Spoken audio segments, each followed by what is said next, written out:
it is my honor and my pleasure to introduce Dan Brulé. Dan, where are you?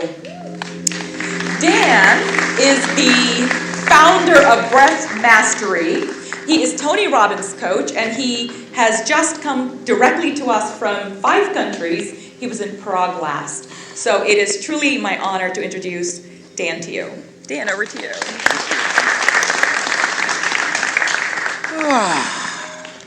Yeah.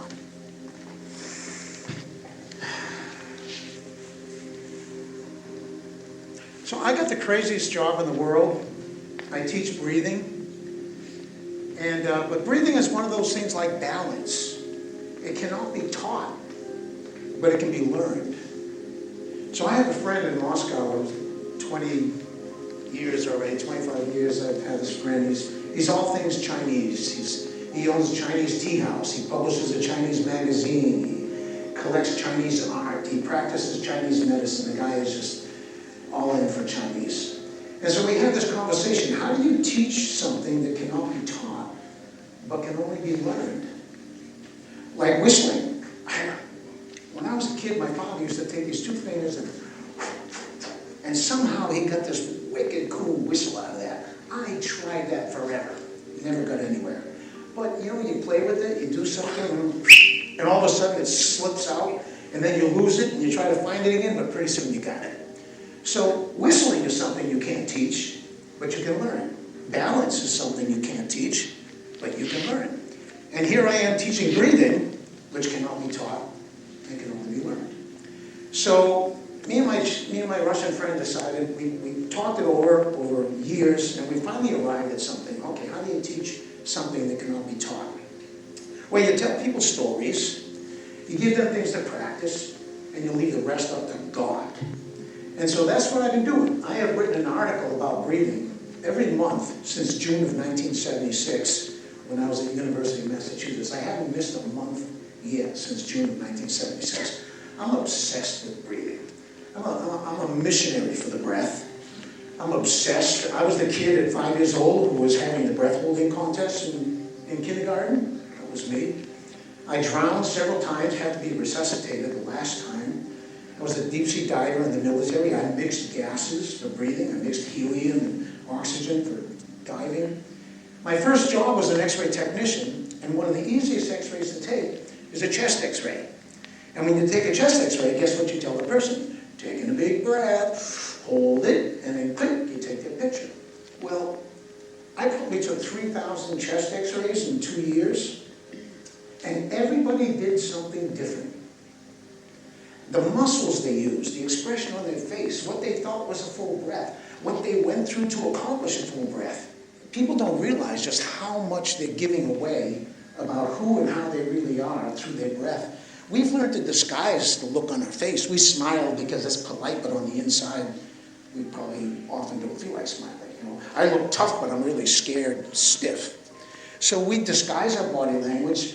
You ask somebody, hey, how you doing? Fine. Uh-oh, that didn't quite align. But we try to put on a good face. We put on a good front. We look tough. Very few breathing masters on the planet. And so people don't realize just how naked they are. In my eyes, when they're breathing. So, how do you know you're breathing? How do you know you're breathing? Well, close your eyes right now and focus on the tip of your nose. And just position your awareness there. And notice the breath coming in. Notice the breath going out. And look for details. There are points in the breathing that you've never observed. And some of those points are like doorways, like a key to a new consciousness, a new reality. But they're very subtle. So what exactly do you feel when you focus your awareness on the tip of your nose and you breathe in and you breathe out? Don't think about it. Just see if, let those feelings register. You might notice it's cooler coming in and warmer going out. And then bring your awareness a little deeper, say towards the bridge of your nose, deeper into your nasal passages, and monitor the breath from there. So you start at the tip of the nose, and now you're bringing your attention further into your nasal passages, bridge of the nose. And notice and feel, those are touch points on the breath. And then bring your attention to your sinuses and your skull. And try to experience the breath as it comes and goes from that touch point. Your sinuses and your skull. Maybe there you begin to get a light experience. Maybe it's not a feeling. Maybe something starts to sparkle. You start to see something bright. And then pick up the breath when it passes through your throat. Can you feel the breath as it passes through your throat?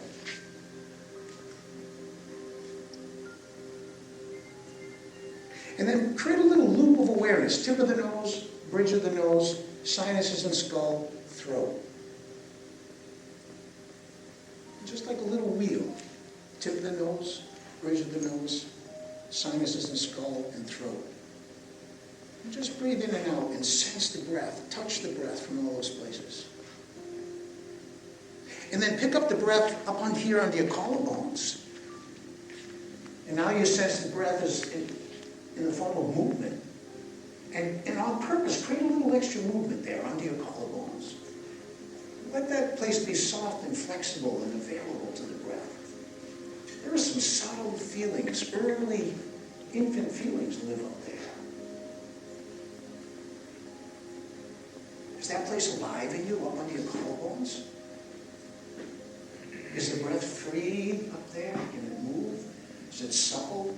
Is it available? And then pick up the breath in your lower ribs. And this is where a friend of mine, Melissa Branch, would talk about horizontal breathing. Where you expand, you feel the expansion side to side in your lower ribs. You might even put your hands there. See if you can feel that side to side expansion. And can you get the breath all the way down into the floor of your pelvis? Can you feel some aliveness and movement low? You know, in China they call it danxian. In Japan they call it the hara. It's the center of gravity in the body. Can you create some aliveness with your breath down in your lower belly, the tip of your tailbone and your perineum?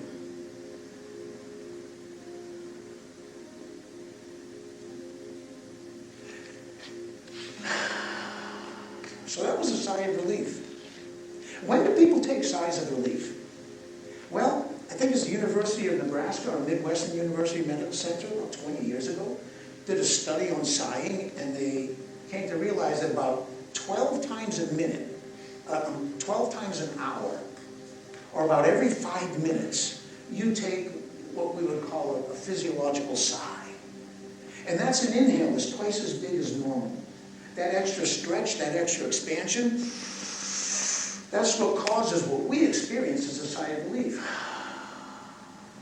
So knowing what a sigh of relief is right now, give yourself one. Give yourself an inhale that's twice as big as normal. Extra stretch, extra expansion, and then let go. And then when you let go of the breath, let go of your jaw. Jaw is a signal muscle. When you release the jaw, other muscles get the message. And if you release your jaw at the moment you release the exhale, then you just relax, you're relaxing the jaw at the same time you're relaxing the diaphragm. Oh, thank you, John. Yawning, that's what I was waiting for. Appreciate that. I love when people yawn when I'm talking. It's like, you know, that's the opposite of politeness. How dare you yawn? I got something important to say. What, am I boring you? No, I'm alive, thank you. Hey, yawning is yoga. You notice when you yawn, relax. You got permission. Let's make yawning great again, okay? Like, you know, we've been taught that yawning it's not polite, it's not appropriate, you gotta wait for it. And even if you yawn, people do they don't even let it happen. Well, you know what the root of the word inspiration, expiration, respiration? Spirit. So if you are stifling your yawns, you're literally stifling the spirit of life that's trying to live through you. You know, thank you. I love that was a good yawn. I grade yawns. I haven't seen a perfect yawn yet. I don't want to put you down or anything, but right now, you know, on a scale of 1 to 10, I've seen a couple of 5s. Yeah, you know, I don't want to be too judgmental about your yawns, but maybe you're just not trying hard enough. So, here's an advantage advanced skill. And honest to God, I created this, I invented this about 15 years ago. The first time the Navy SEALs hired me, SEAL Training Center in San Diego, hired me to come and breathe with their guys. When I was, I don't know if you get known or a veteran, when I was in the military and I tried getting people to think about breathing, they run all, there's that Brûlé, breathing, schmeathing, like yoga, schmoga, meditation. It took 40 years or so, but right now, it's necessary. People who work in high stakes, life and death situations are trained to breathe. There's lives can be lost, millions of dollars at stake. Right? Look at an athlete, you know, just they curl their toes over the edge of the diving board and they're getting ready for an Olympic dive. And what's the last thing they do before they dive? They take a breath. It's not an accident. Look at basketball players before they do that free shot. Do. Breathing brings our energy and our attention together. Whenever you bring energy and consciousness together, something is created. That is the creative process, bringing together energy and consciousness. And something materializes, manifests, something you created. So what are you thinking about while you're breathing? The mind gets its creative power from the breath. And what I've learned is that life is waiting to give people the full power of the breath until they can be trusted with it. You wouldn't put a gun in a child's hands, they wouldn't know it's dangerous. And so, you know that analogy, the mind is just the tip of the iceberg, and the only part we use is a little piece, and all that below the surface, we haven't tapped that surface. That's much more true of the breath than it is anything else. Most people are just breathing enough to survive. It's like the pilot light on an oven. You know, a little gas, little flame pilot light on an oven. It's enough to keep you alive, but you can't cook anything with it. And that's the level of most people's breathing. So you got to turn your breath up. You got to turn the breath up. And so the first time I got invited, I didn't try to force it down their throats. I got invited to go and teach work with the Navy SEALs. I was thinking, man, I got to think of something good for these guys. They pay me so much money. What am I going to talk about? I had no idea. And when I got in front of the group, I suddenly yawned, and I thought, wow, I just yawned, and I took a sigh of relief at the same time. And so I said, I got an idea for you guys. This is something I've been practicing for a long time. I just did it for the first time then. I realized you put the yawn together with a sigh of relief. So, you know, yawning is something. Make yourself yawn right now. Everybody, you can do something to your jaw, something to your throat, and you can trigger a yawn. You can suppress a yawn. But you notice when it's happening, you can't get out of your system. What else is like that? How about emotions? You can trigger an emotion, you can suppress an emotion, but boy, when it's coming up, it's hard to get out of the way of it. And so, we've got two basic, you know, I wish I had 20 days with you, I got 20 minutes. So let's start with real basics, because even the greatest musicians, they practice the scales before they perform.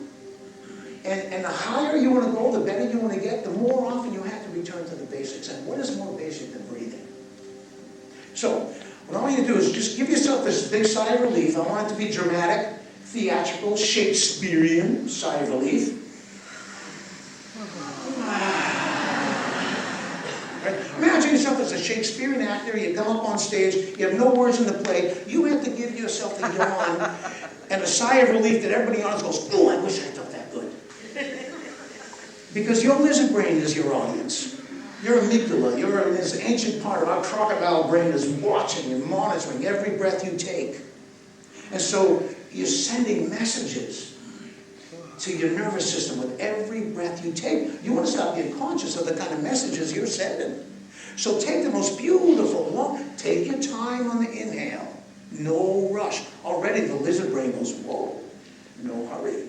Must not be an emergency out there. Take a long time on your inhale. Take your time, feel the expansion side to side, top to bottom, front to back. And then let go. And let go of your shoulders, let go of your jaw. At the moment you release the breath, release a muscle, release a joint.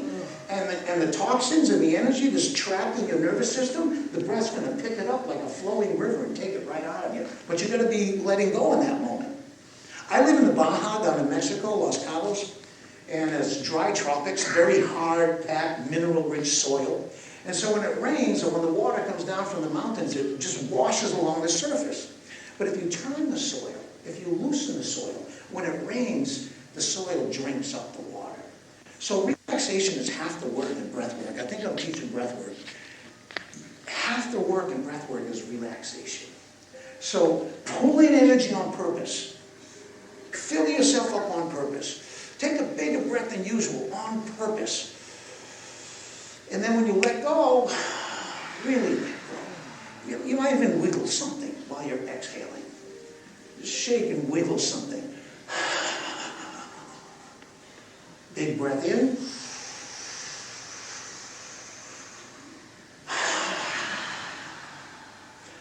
A real quick story I just want to share with you.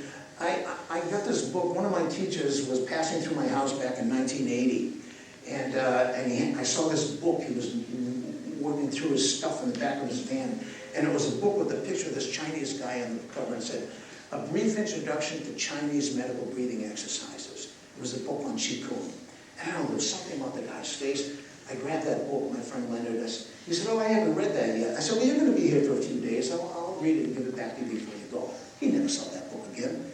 It was one of those books that you start underlining things and circling things and highlighting things, and pretty soon you're writing in the margins, and then the whole book is circled, the whole book is highlighted, the whole book is underlined.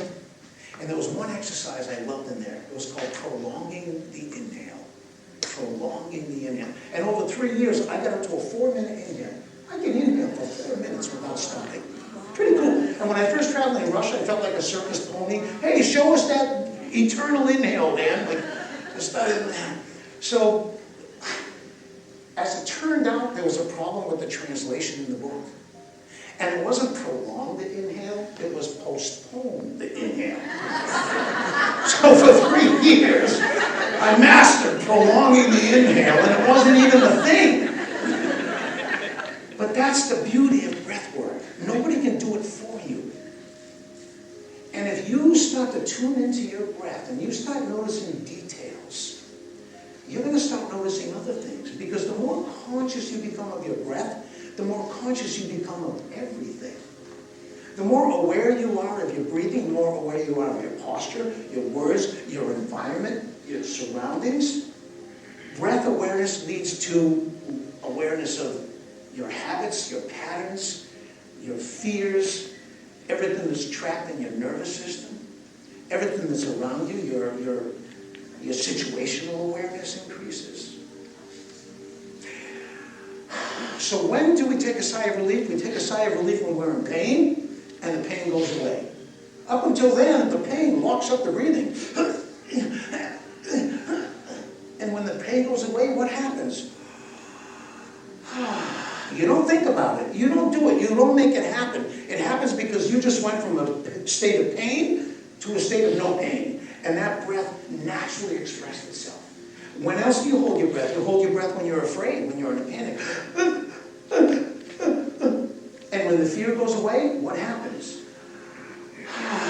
The breath opens and expands, and it flows again. Well, it occurred to me when I was working with guys in the military, holy crap, every time they went from a state of pain to no pain, or fear to no fear, this breath naturally expressed itself. I thought, listen, why don't we use this breath?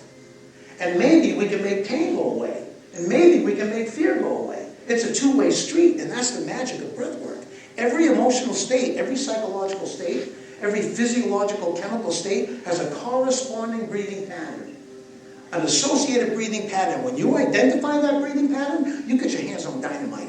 You can change your state with just 2 or 3 breaths or 1 breath if you're really good at it. And you know that. When you're peaceful and calm and feeling wonderful, your breathing has a certain quality, it has a certain pattern. When you're angry and upset and afraid, it has a totally different pattern. We see this. It's a two-way street. When your state changes, your breathing pattern changes. Change your breathing pattern, you change your state. It's that easy.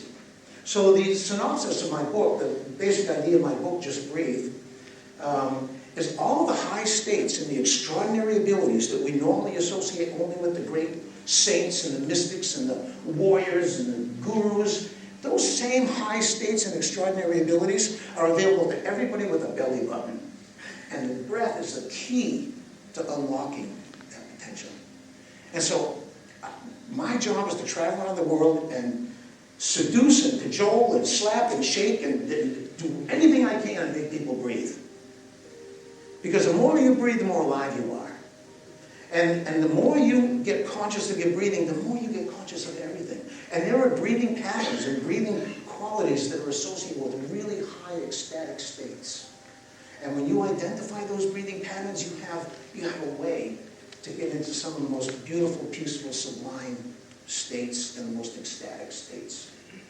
There's an ecstatic nature to the breath. And if you want to know the major skill that it can't be taught but must be learned, is the merging of the outer breath, which is air, and merging that with the inner breath, which is spirit. If you can hack that, if you can merge the outer breath, which is air, with the inner breath, which is spirit, you have just unlocked intuition. You've unlocked a key to becoming more loving, more compassionate, more peaceful, more calm, more energized.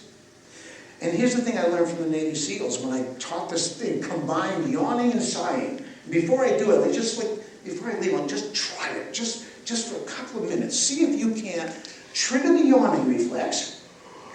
And when it happens, give yourself a big sigh of relief while the yawn is happening.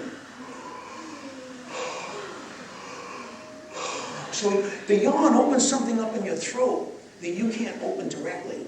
And so you want to trigger the yawning reflex and then breathe through that opening in your throat. Try it. See if you can make it happen. The Navy SEALs paid me $10,000 to teach me that. And now it's become a thing. You get 6 guys together, they're breathing together, they're yawning together, they're sighing together, and it creates a bond like nothing else. I look somewhere and you have an urge to look there.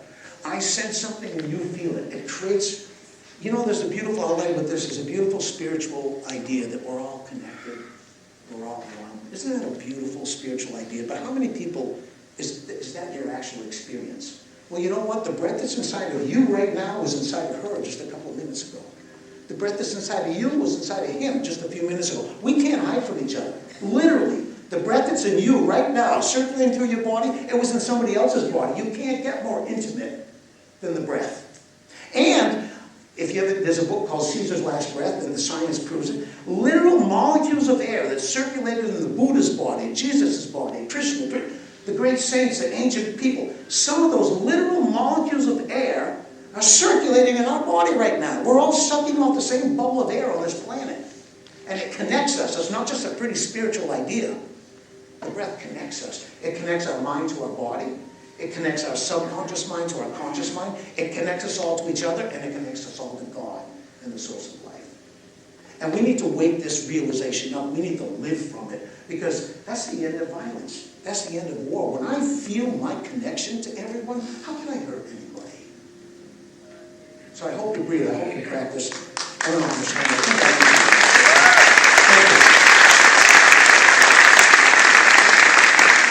Wow, amazing. Let's give a huge thank you to Dan Brulé.